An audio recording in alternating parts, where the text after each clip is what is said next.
guy running with Latin. The guy run, my friend, but they're gonna catch him. You see that, my friend? They're gonna go get him. They're gonna go get him, my friend. Look. What's up, fam? It's your boy Demuir here, Shit. purveyor of all sounds underground. Much thanks and love for joining me on this YouTube Thursday. And today we're just going to have some quick first thought look at Logic's newest and latest available update to 10.5. I gotta say, before this came along, I was seriously contemplating moving over to Ableton just because Logic, or Apple rather, disabled the use of Apple loops once you upgrade higher than I think High Sierra. So I upgraded to Mojave, and come to find that Apple loops is disabled. And if you see my workflow, I like to chop samples up, get right into things, and Apple loops was an instrumental part of that because I could create AIFF files and I could change the tempo without any worry about additional artifacts being added to the sample. So here we are today, and I got an existing project opened up here, which is a flip version of High, Live, and Dirty. It's God Speaks edit. Let me just play a little bit of it.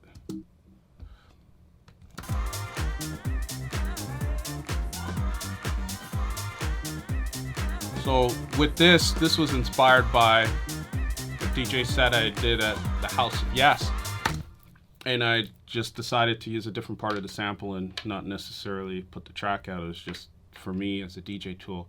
But what I love, first right off the bat, what I love is Logic's integration of a session view versus what would typically be referred to as in Ableton as, the clip view, where you can quickly put loop ideas together. So I can literally drag this over here, solo this out, and now I'm into that view that looks very similar to Ableton, and I can run a performance out of here, which is pretty cool. I can have this particular view just soloed out, with nothing else going on, or I can have both views here. So I can have this performance view, or I can bring the project view back in, which is really cool.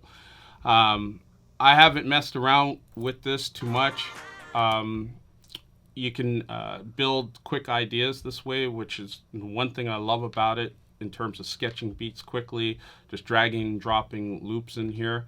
But the thing I was most interested in getting into is their latest and newest and latest instruments, and it's this one called the Quick Sampler. I'll get that stereo and I'll load that up right there. So now I understand why Apple got rid of Apple loops, because this Quick Sampler gets you going into diving into your own particular loops. Like I'll just pull a Logic loop here,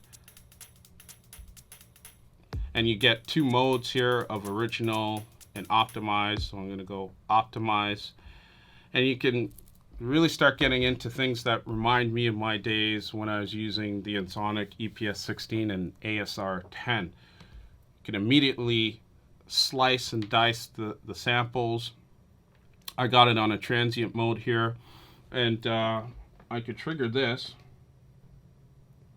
Let's move it over to my machine.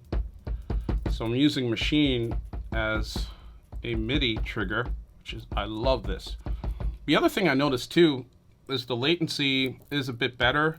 I think for the purpose of my recording and how I plan to use samples in this, I'll have low latency mode engaged, but really good, response in terms of how it's managing samples. You can go into one shots or a classic view, and you can also record samples directly into Logic, which for my purposes I wouldn't use that much. I think the Quick Sampler works very well when you have like sample packs, loops that are already coming from Logic, where you can, slice and dice things up a little differently. Not sure why this isn't working. Oh, there we go. Where you can slice and dice things up a bit differently and create your own unique loops. But the one thing I will say is when I, sample stuff off of vinyl, and even though you can come over here and say stretch the sample and follow the tempo of the project, I find that Logic still has a bit of work to do when it comes to time stretching. It's not as good as Ableton in that regard.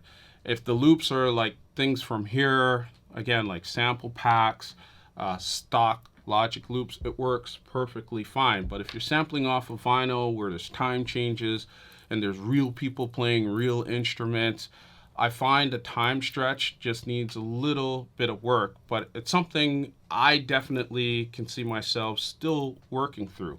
There's many ways to get around it. I just love the fact that you can immediately get into things. Like I can take these slices and they become my immediate MIDI notes. And then once I get into the piano roll, I can adjust them accordingly. The other thing that's really cool, and I think I'll have to do it for a later video, is the newer instruments they have, which are drum synths. Their new sampler is really crazy. Just load that up here. So you can take, I've seen some videos where you could take one note and spread it across the regions and it sounds pretty seamless. They've done a complete overhaul on what used to be the EX24. So the way I would use this is, well, let's do it here. I would just bring this, need to go into a session view.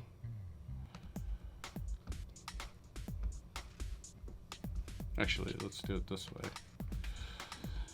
I would take this sample, for example, and I would slice it up a few different ways.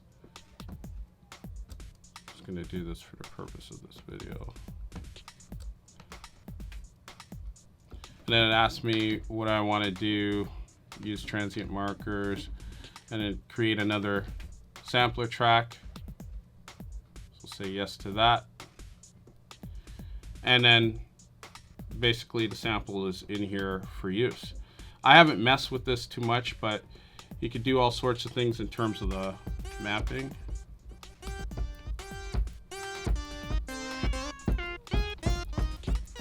And these are it's basically taken my solo from my God edit and split it across the keys easily. And it sounds pretty good to me. So this is another sweet overhaul they've done.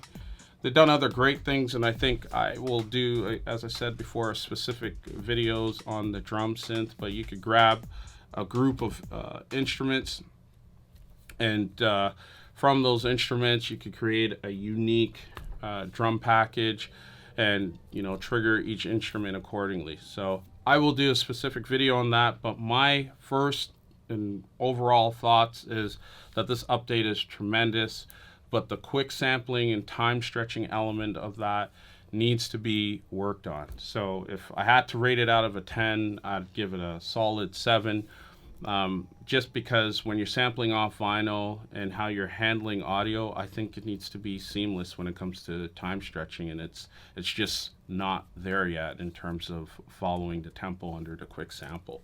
So that's my initial thoughts. I'm sure it will change over time as I get more comfortable using the product. I'm definitely not going over to Ableton now, having dug in a little bit with this, and it's a refreshing update. So I highly recommend people get right into it. I think creatively it's going to open up some other doors with what they've done with the sampler and quick sample or sampler edition.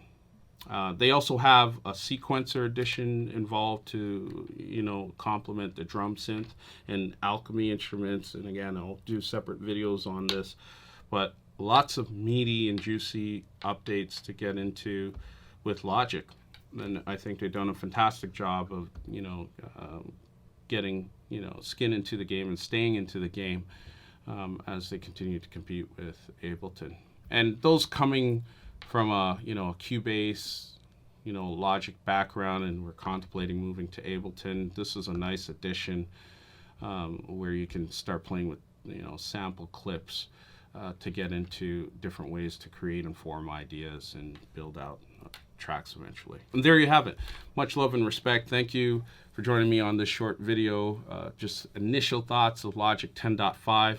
Again, overall, I think it's great. Just a little bit of work needs to happen on the time stretching quality of the quick sampler. But other than that, I think the update is solid, and there'll be other updates, future videos to come from me on it. Much love and respect. Peace.